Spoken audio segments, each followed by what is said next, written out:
Psoriasis అనేది చాలా ఇబ్బందికరమైన జబ్బు. ఇది వచ్చింది అని అంటే చాలామందికి తగ్గదు అనే ఒక అపోహ ఉంది.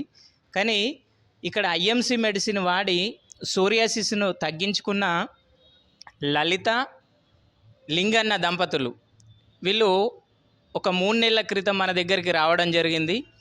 సోరియాసిస్ చాలా తీవ్రమైన స్థాయిలో ఉండే, కానీ మనం మెడిసిన్ వాడి ఇప్పుడు 90% తగ్గించుకున్నారు ఒక 3 మంత్స్లోనే. ఇంకా 1-2 మంత్స్ వాడడానికి మన దగ్గరకు వచ్చిండ్రు. ఇప్పుడు టెస్ట్ అమ్మ, మీకు ఇది వాడక ముందు వాడిన తర్వాత ఏ విధంగా ఉంది ఒకసారి మీరు ఎట్లా వాడిన్లు ఎట్లుండే ఒకసారి మీ మాటలలో చెప్పండి. మీ పేరు? లలిత. లలిత. ఆ, మీకు ఇది వాడక ముందు ఎట్లుండే అమ్మా? మీ ఇది ప్రాబ్లం వాడక ముందు మస్తు ఇబ్బంది ఉండే. చాలా ఇబ్బంది ఇబ్బంది ఉండే, ఇట్లా మస్తు గోకుతుండే, పరిశాన్ అనిపిస్తుండే. ఇప్పుడు ఎక్కడికైనా పోయినా కానీ ఇట్లా భయం పడుతుండే, ఈమెకేమో బేమారు ఉన్నదంటూ.